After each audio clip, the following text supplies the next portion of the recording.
This episode is sponsored by KMV Travel, a boutique travel agency that helps families plan personalized vacations and create unforgettable memories on land and at sea. You can learn more and start planning your next vacation by visiting kmvtravel.com/skyway.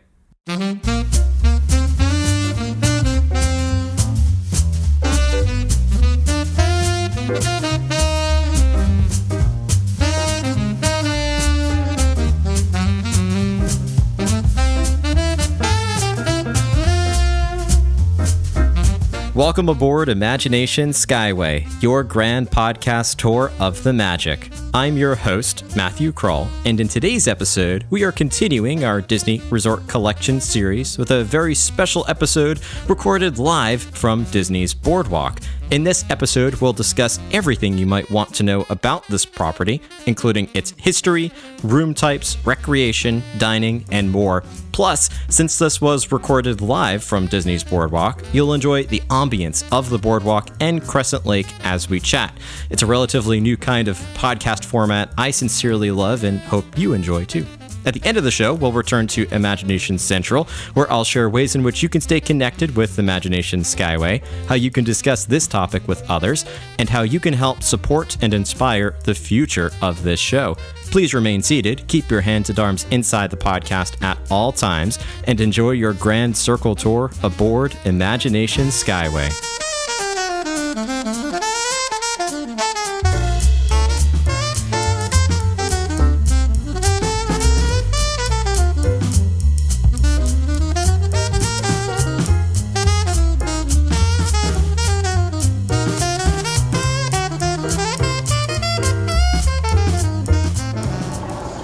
We're continuing our Disney Resort series by transitioning to our first episode ever about the EPCOT area resorts, which there are several of them. And we're going to start with one, they're all my favorites, but we're going to start with Disney's BoardWalk because there's so much to enjoy on this property.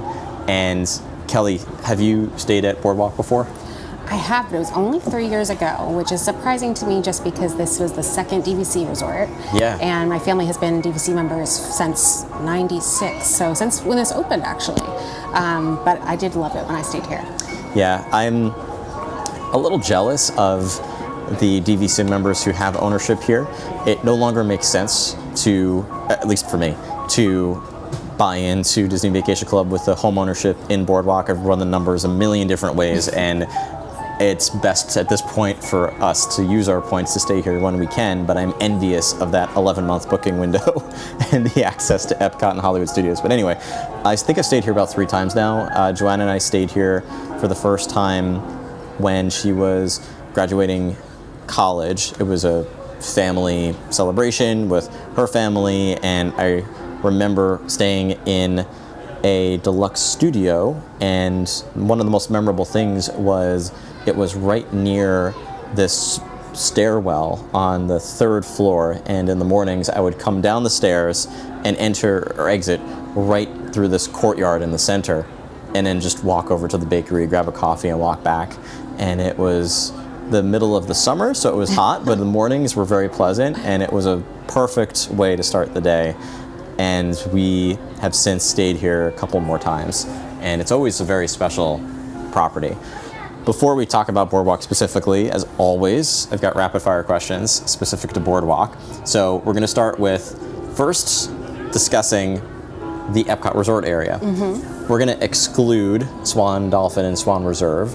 So just thinking about Yacht Club, Beach Club, and BoardWalk, which of those 3 is your favorite? BoardWalk. Good answer. Yeah. Good answer for today, at least. I go back and forth between Beach Club and BoardWalk, but I think I will agree with you about BoardWalk, especially now that I've stayed at Beach Club a couple more times, have some fresh memories of that resort, and Yacht Club I've stayed at a few times. I think BoardWalk, the charm of it is really hard to beat. There are 2 sides to BoardWalk, which we're going to talk about. There's the BoardWalk Inn and BoardWalk Villas. Which side is your favorite? So I've only stayed in the inn. So I feel like I have to say the inn. I have toured the villas, so maybe I can give an answer. But I did really like the inn. I thought the way that they had recently redone it. Yeah. And I just thought it was really sweet. It was very, I'm from New Jersey originally too, so this kind of has a special place in my heart. So Yes, this is a love letter to Atlantic City BoardWalk, and we'll talk a little bit about that. I'm going to pick the villas side just for the one-bedroom villas for my family. I think it has some great space to it. They're almost identical to the layout for the Beach Club one-bedroom villas, and I remember loving the space that we had and the access to the kitchen, and we'll talk all about that room setup. The last rapid fire question, there's several bars here technically, but I'm just picking out two, Abracadabra or Bellevue Lounge. Oh, Abracadabra. Yeah, me too. For sure. Yeah. There's Bellevue Lounge is very quiet, and it's a good place to relax and escape the crowds, but Abracadabra is so much fun, and it never gets too crowded. Nothing like Trader Sam's, like we talked about last time with Polynesian. So, the history of BoardWalk is nowhere near as involved as Polynesian. So, for those of you who listened to the Polynesian episode, this is not going to be a 10-minute rant, but a quicker one. So, BoardWalk is one of 3 properties in the Disney collection on Crescent Lake, and it opened July 1st, 1996. And you're right, it was the second Disney Vacation Club hotel. It is split, as we said, into 2 halves, the Inn, which is on the EPCOT side, and the villas, which are on the Hollywood Studios side. It was inspired by American boardwalks of the late 19th, early 20th century, especially Atlantic City seems to be the prominent inspiration for BoardWalk. They have we'll talk about the pools, but I want to mention a few things about how the Luna Park pool and some other aspects of the resort tap into the history of Atlantic City. So it does feature a roller coaster slide, which of course is a lot of the classic boardwalks had some sort of amusement park. Coney Island is another good example of one. It almost feels like that might be the Coney Island Cyclone. And inside the lobby, what I found really interesting is there's that model carousel that's in the middle. Do you know the history of that carousel or any interesting facts about it?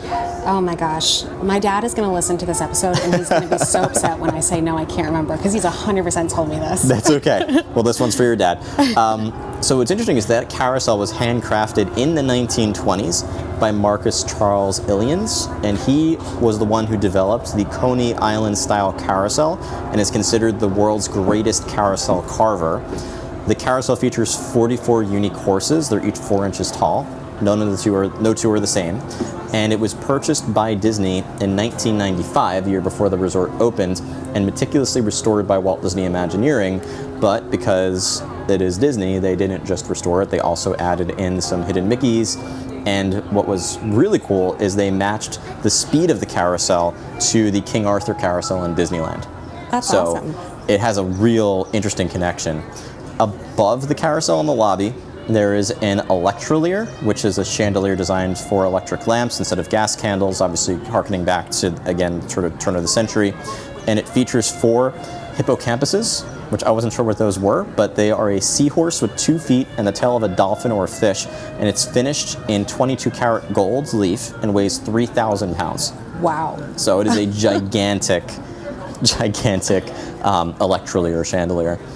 Only a couple things left. The lobby, I never noticed this until I read it, and of course, like we talked about with the hidden Mickey in Polynesian lobby, I didn't realize, how could I have never seen this? The lobby features paintings of Disney castles above the check-in desks, and there were 3 of them that are there. And then the last thing is the nanny chairs, which there's a lot of discussion one way or the other about the nanny chairs. I think if you're a boardwalk purist, you want to see those continue. If you are a little creeped out by them, maybe you don't. But they were originally found on 19th century European carousels, and they were intended for adults to sit on them while the kids would ride the moving animals. The adults could sit on these nanny chairs that were placed on the carousel, and they would be stationary. The Disney versions were reproduced from real 1889 nanny chairs. That's cool. So there's just a lot of interesting history, but then just thinking about this resort, it does, especially on the promenade, you feel like you are on a much cleaner boardwalk, because of course Disney is not going to recreate the amusement parks of the past perfectly, because they were not the cleanest places. But here it's an idealized version of what those the Atlantic City boardwalk or American boardwalks would be like in the turn of the century, the romanticized version of them. So, first question I always like to ask, what to you makes this resort special? So, I mean, personally, of course, it's this connection to New Jersey. I always have Yes. to go back to it. But I think, when we look at it for families, there's so many, it's similar to Polynesian, where you do have very different families that are staying here. So it's a great one, of course, if you do want to be close to Epcot. I mean, you can't beat that. Being close to Hollywood Studios as well. I think people don't realize just how close this resort really is to that park. You are able to walk to it. You do have the boats there, of course. You can take the Skyliner too. Yeah. There's a lot of different options with that. But if you're a family who's coming here, I'm working with a group that is a bachelor party. This is like the perfect resort for that, because you come back, there's Jelly Rolls, there's Atlantic Dance Hall, there's all of the different bars that are at Boardwalk, but then also around Crescent Lake. Just the amount of things that go on here at night is excellent. And they also do a really good job, though, because I do get a lot of families that say, well, is it going to be loud in my room? You really don't hear anything that's on the boardwalk if you don't want to, but you also do have those porches that you can go out to if you do want to hear all that. So it's a really great place to have a resort day or just a resort evening where you go grab dinner and then spend the evening walking around the boardwalk. Yeah, I know that we will not be seeing Jelly Rolls for much longer on the boardwalk, but it has been a really special edition, and this is one of the few resorts that is able to claim having dining options open till midnight, which most places are 10 or 11 p.m. But as we mentioned, same thing with Polynesian, there are a few select resorts that have one or two things open for late night dining, and the big one here is the pizza window is open till midnight. So if you were coming in late from Epcot or Magic Kingdom, it was, say, close 11 p.m., you're starving when you come back to the resort, get over to the pizza window and enjoy a bite to eat, which is a really nice offering for guests. To me, I was thinking about this earlier because, as I said, I'm staying at Beach Club right now, which is right across the way, and this is something that applies to all three of these properties, Yacht Club, Beach Club, and Boardwalk, and I'll mention what's a little extra special about Boardwalk. But the Epcot Resort area has always been my favorite, and I think when I was walking around today, what I realized was it is the only area in Walt Disney World that is truly 100% a bubble of Disney magic. And what I mean by that is when you are here, especially on an Epcot day, you see none of the real world. You just see Crescent Lake and Epcot walking through International Gateway. You don't see any parking lots, you don't see any roadways, and that's not something you see anywhere else. Even staying at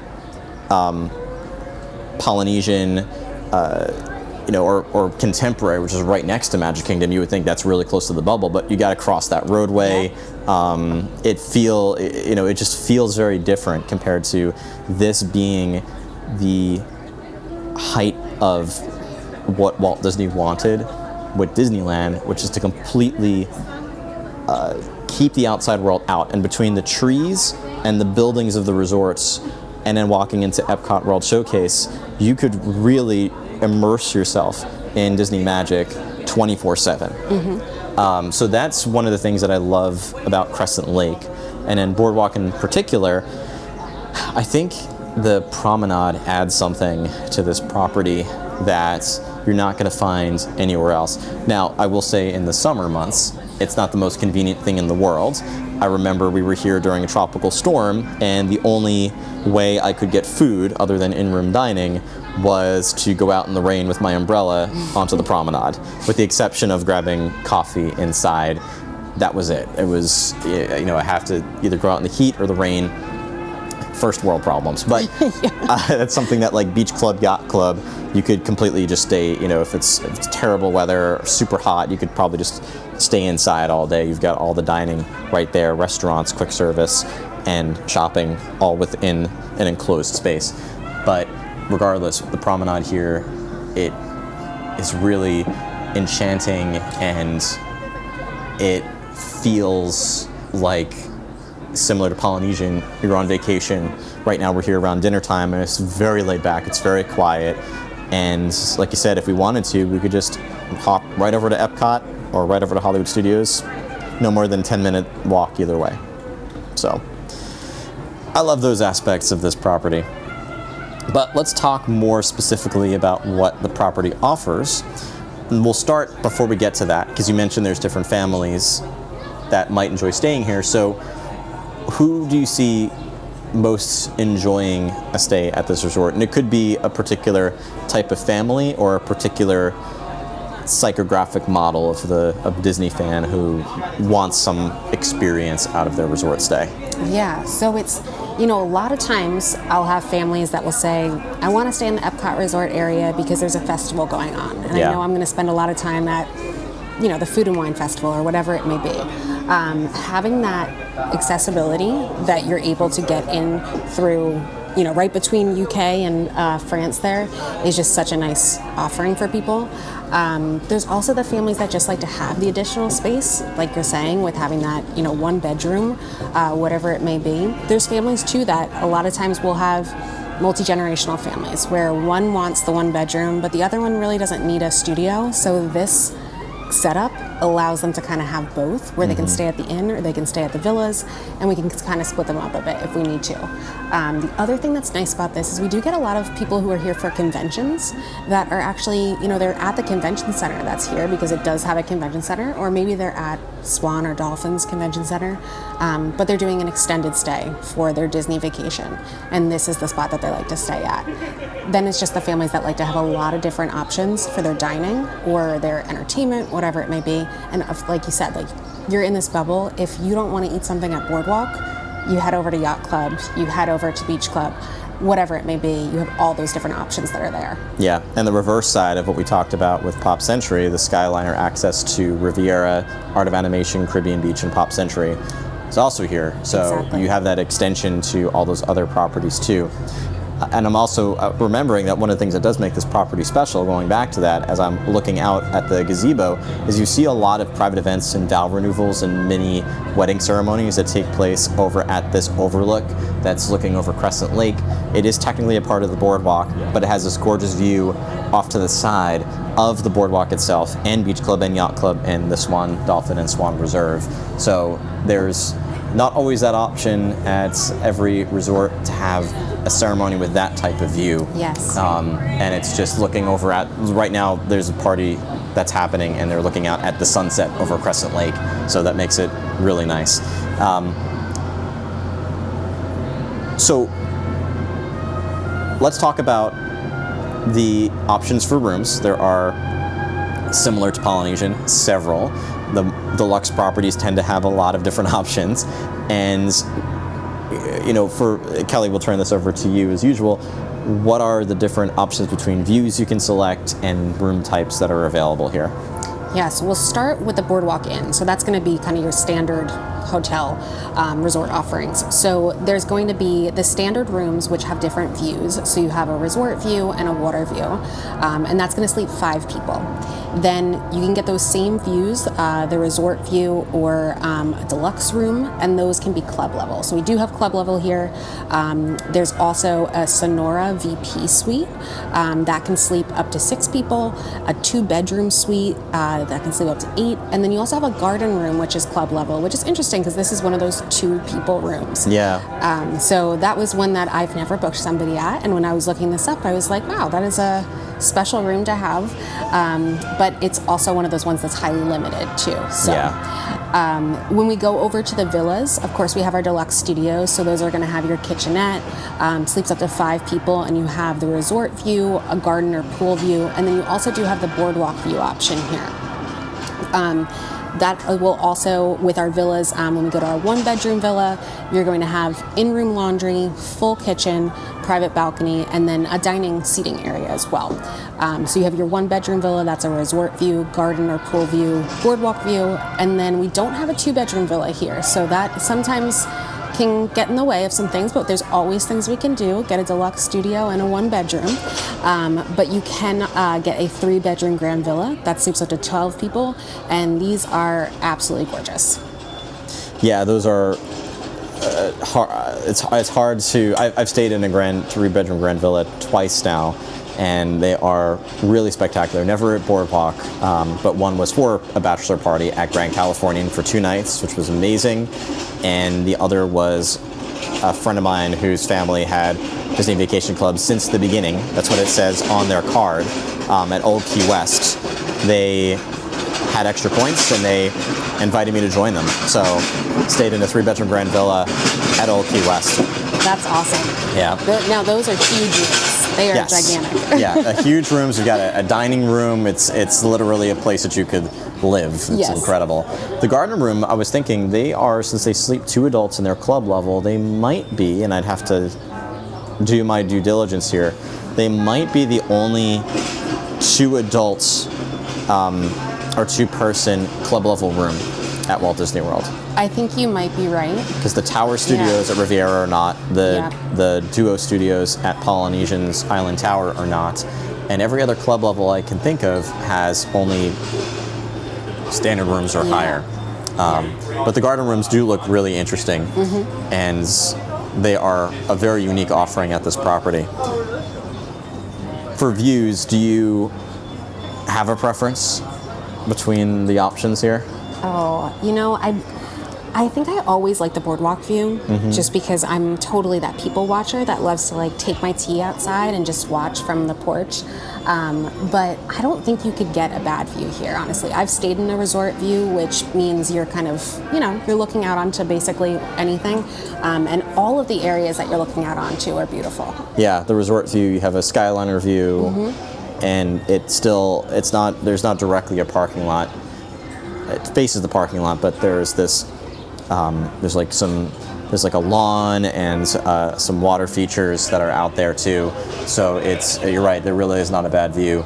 I would tend to agree about the boardwalk view. It's unique, and not only do you get a view of the boardwalk, but from the villa's side, you do get a view of the fireworks. Yes. The inside you do a little bit, but if you're in the farthest room over the boardwalk ice cream shop, you're more facing the other direction, so you'd have to really crank your neck out on that balcony to see the fireworks. But definitely from the villa's side, those boardwalk views have some pretty spectacular views of the fireworks when Luminous is happening. The Innkeepers Club is the club level here. I know we've talked about club level before, but for people who have not listened to the other resort episodes and are maybe dipping their toes into this one first, what comes with club level at this property? Yeah, so you're going to have your personalized guest services. So that means your check-in process is going to be a little bit different, whereas normally, you do mobile check-in or going up to the front desk in the lobby. You can do both those things. When you go into the lobby, they'll just basically bring you to the designated area for the Innkeepers Club for check-in. They'll walk you through that process, and then those personalized guest services that you'll be able to take advantage of, your concierge team is basically there to help you with any questions that you might have. Be it about dining, you're looking for a last-minute dining reservation, you're having issues with your lightning lanes, you have someone that you can talk to directly rather than having to go into the app and chat or try to figure it out on your own through Google. So it's a really nice aspect of that. The other thing, of course, is having that club lounge access. So you'll have a light breakfast, some little nosh for lunch basically, and then some things at dinner time. And there is also beer and wine that they offer there, tea, coffee, all those things. And it's just a beautiful location that you kind of have to hang out. That's not where you're sleeping, which is a nice thing, especially if you do have those standard rooms with a family of 5. Having that additional space to just kind of hang out is a really nice thing. It's when you're on vacation for a few days together and you need a little bit more space. So yeah, it's nice to have that extra lounge space.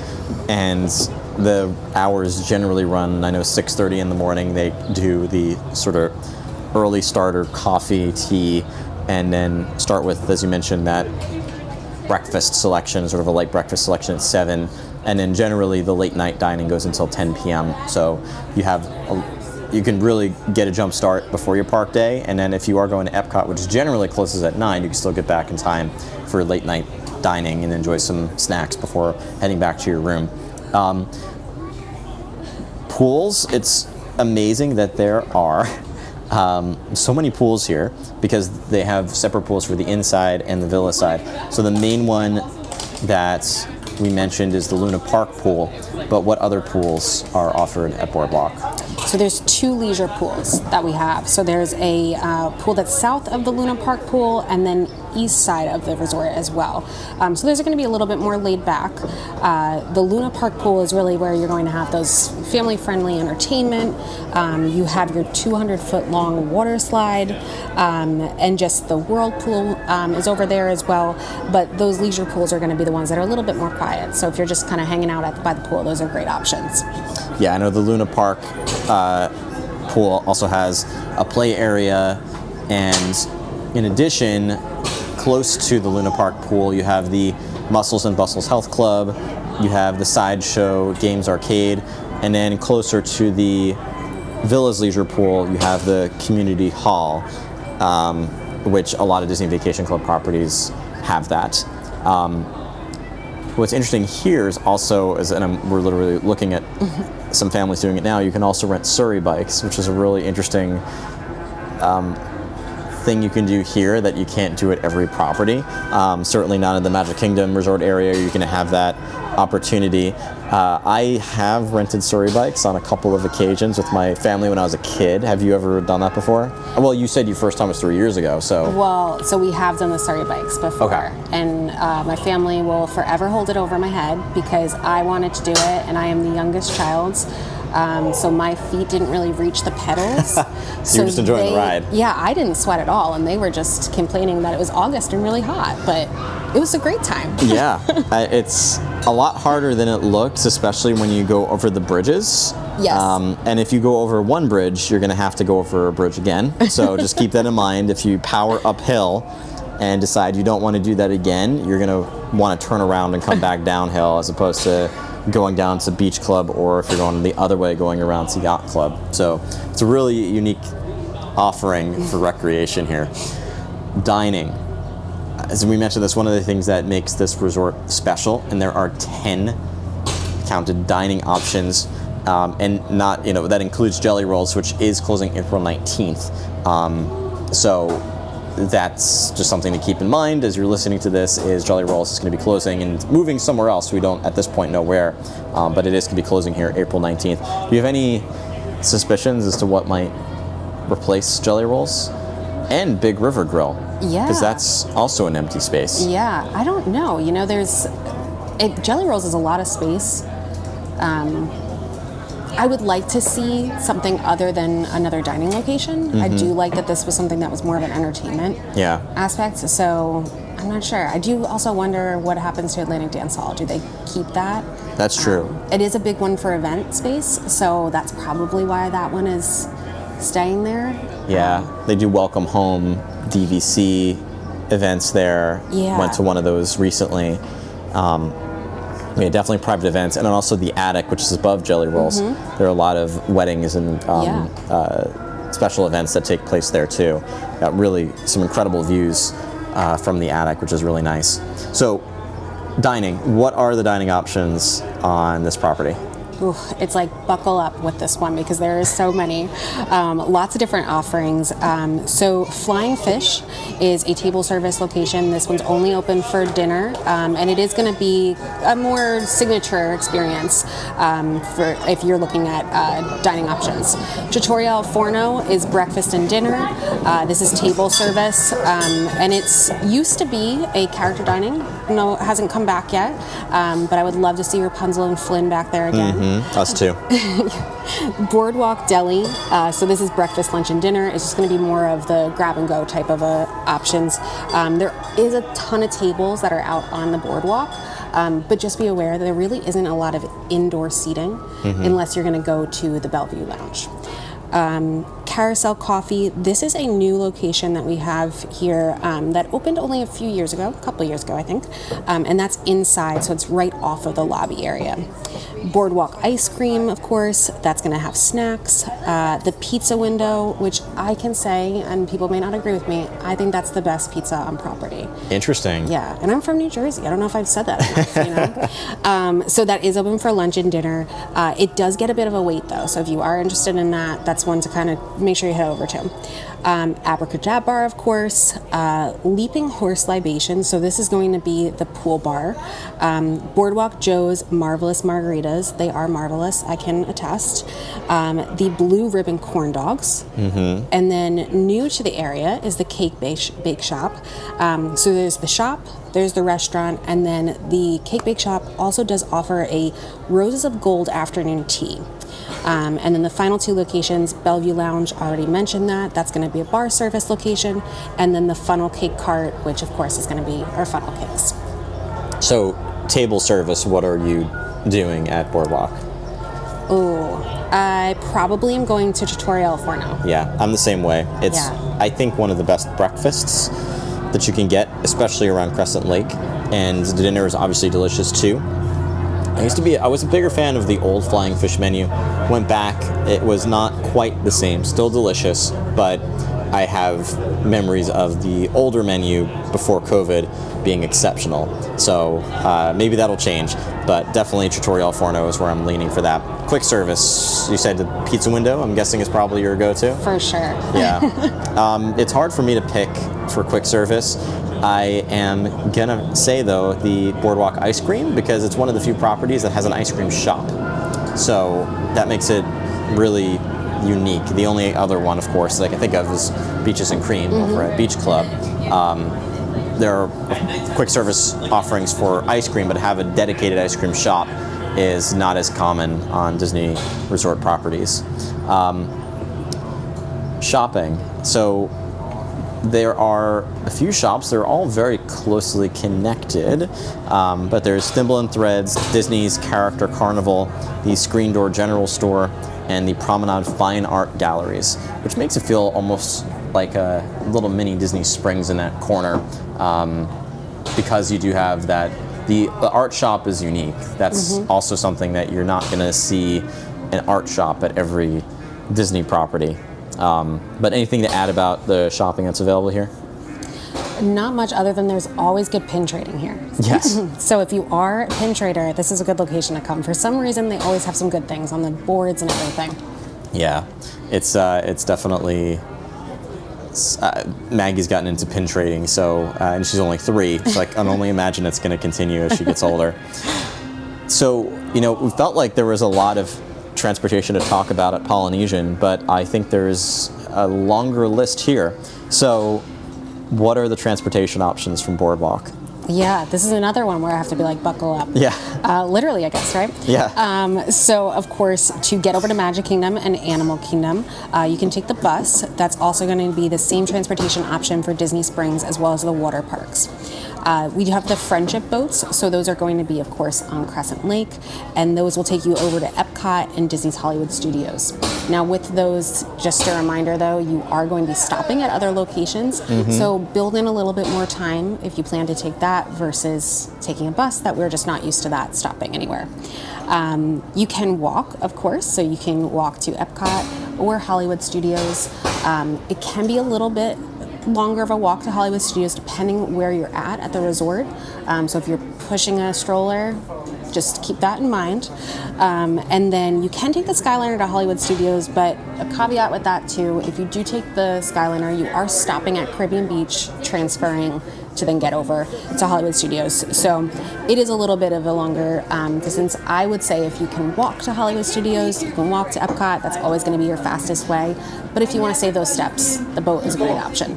Yeah, I would also, unless you're going to Riviera or Caribbean Beach or Pop Century in Art of Animation, I would also recommend either walking or taking the boat, the Friendship boat. It is definitely faster than the Skyliner to get to Hollywood Studios. In fact, we, on our last trip, we technically staying at Beach Club, so I walked all the way there. But Joanna and the girls took the Skyliner. I walked, and I think I beat them to BoardWalk by a good solid 15 minutes. Yeah. Because it does take a while to get there. The nice thing is that the friendship boats, the first stop either direction is EPCOT or BoardWalk. So if you are going to EPCOT and the friendship boat is here, it might be faster than walking if you do take that boat. Same thing going the other way. If you're at Epcot, the first stop is going to be BoardWalk, but then going the other way to Hollywood Studios, like you said, you are going to be stopping at Yacht and Beach Club, Swan and Dolphin, and then Hollywood Studios, and the same thing on the return trip. You're making those 3 stops. What is your favorite mode of transportation around here? I'm always a walker. Yeah, I remember that from the last episode. I'm the same way too. Yeah. It's my preferred method for transportation, and it's definitely true here. A resort day. What would you recommend somebody do on a resort day here? So there's so many options with here. I think you have a lot of breakfast options. So if you're looking to start out your day, if you want to do character dining, right across the way you can do Cape May Cafe at the Beach Club, or you can stay here and do Tutorial Forno, or you can pick up a quick snack, something that you'd like to eat for breakfast at one of the quick services that they have here too. Of course, you have the pools here, which is a great option, and like I said before, they have those family-friendly entertainment and options that are going to be at the pool. But if you're not a pool person, there's also a ton of other things to do. So right down by Swan and Dolphin, which is super close to us here, there is the Fantasia Gardens mini golf, which if you book a vacation package, you do get some vouchers for that you can take advantage of. So you can kind of head over there and do a round of golf. Oh gosh, I'm gonna mess up the name, but there's 2 sides to that. So there's the fairways, that's what it was, fairways, and then you have kind of like the fun one. Yeah. Fairways is intense if you've never done it before. But if you have golfers in your family, it's a great one to do. And then of course there's a ton of things to do at night. So you do have a bunch of dining options, but then there's carnival games. We're just right by one right now. There's entertainment that comes out onto the boardwalk, Jelly Rolls, Atlantic Dance Hall.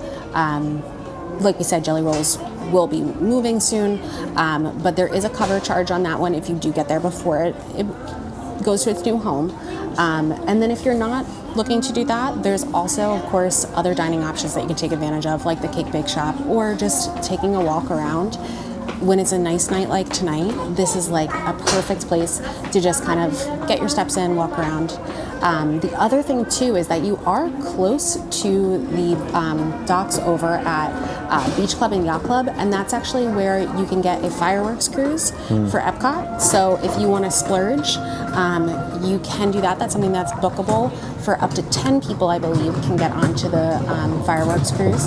And basically they just take you around, and then you get to watch the fireworks from your own little private cruise there. So there's lots of options. That's really nice. I forgot to mention that recreation is available, so that's really helpful. So for someone who is, question before that, we missed the arcade games. There are arcade games on the boardwalk. I'm looking at it right now. It feels again like a Carnival Midway, and it's just a lot of fun. Is there anything else we missed about the offerings of Boardwalk, or do you feel like we have covered everything that's included here? I mean, there's just a lot. If you're a Disney fan too, I think there's just a lot of history when you walk through the lobbies and checking those things out. And I always say, check out what the offerings are that they have on those posters too. When you walk in, they'll have a board that kind of has what's going on.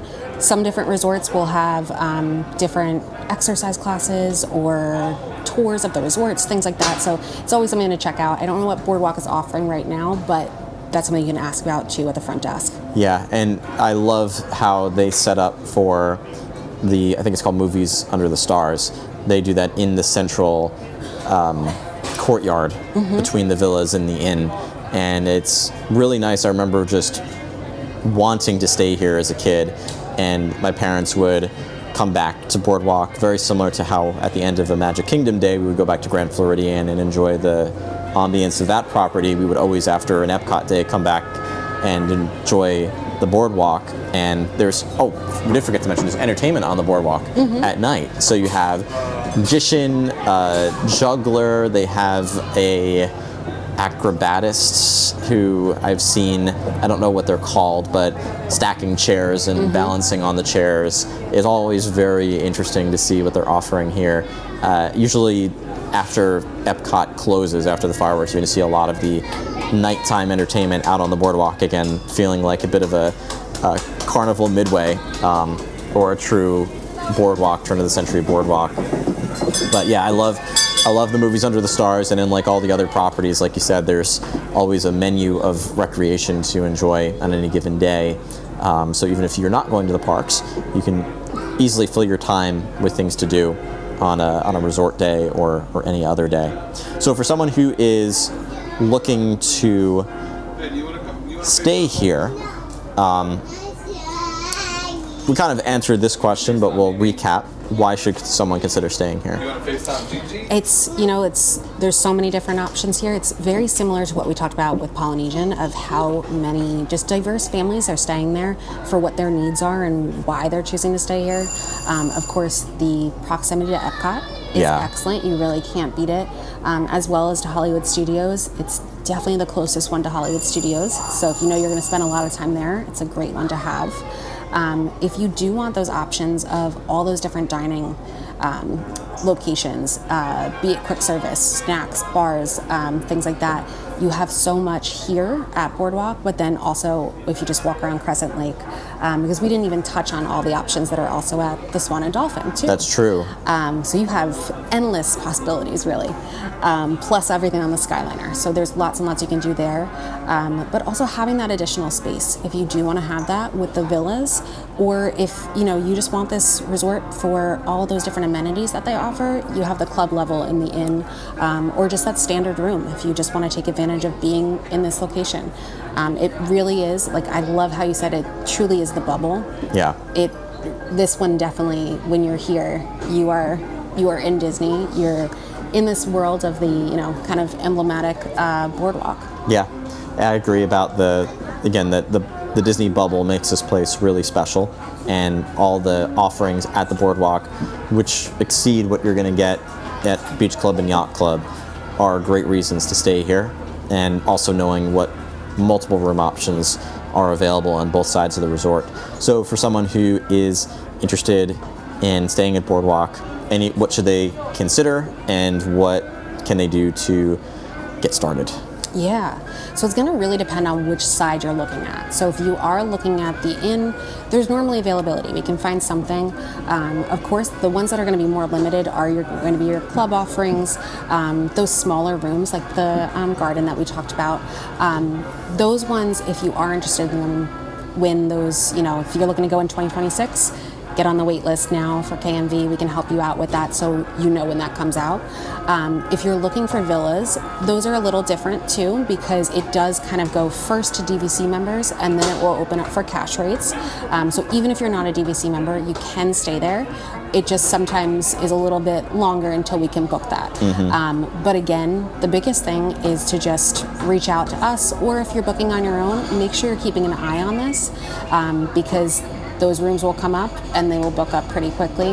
This is obviously a pretty sought after resort because of all those things that we talked about, so it's always good just to be on top of it. Yeah, well, it's all good to keep in mind, and it's worth noting that it is possible. Of course, I've gotten a cash rate in a one-bedroom villa, and especially going in the summer months when Disney offers generally some pretty competitive rates for annual pass holders, we've gotten a pretty great rate on a one-bedroom villa at Boardwalk, to the point where, of course, I just snagged it.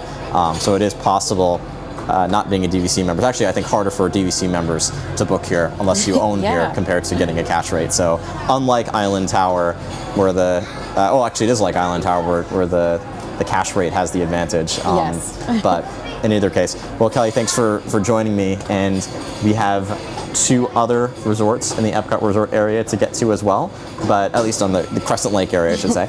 But we have so many others to get to, and like you said, maybe we'll have to do a moderate next. That might be where we jump to. But thanks as always for joining me.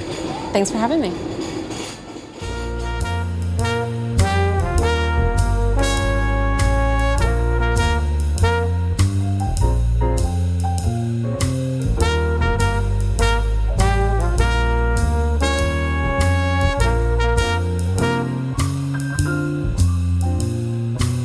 Welcome back to Imagination Central. Thanks again to Kelly for joining me on today's episode. Remember that Kelly's team at KMV Travel, our official travel sponsor, can help you plan personalized vacations and create unforgettable memories on land and at sea. You can learn more, ask questions about your next trip, or book your next stay at Disney's BoardWalk or anywhere else by heading to kmvtravel.com/skyway. If you haven't done so already, be sure to create a free Imagination Skyway account over at patreon.com/Imagination Skyway. This is your one-stop shop for Imagination Skyway content, podcast episodes, video reviews, chat groups, and lots more surprises. So be sure to create a free account there or consider signing up for one of our paid subscription options for even more fun. If you already have an account and are listening on the Patreon app already, thank you, and be sure to leave your thoughts about today's discussion directly on this episode. Remember, you can also engage with the show on social media by searching for Imagination Skyway on your favorite app or heading to imaginationskyway.com. As you disembark, please remember to remain fully seated until the podcast comes to a complete stop, then gather your belongings and watch your head and step as you exit. Thank you so much for riding aboard Imagination Skyway, and remember, if we can dream it, we can do it.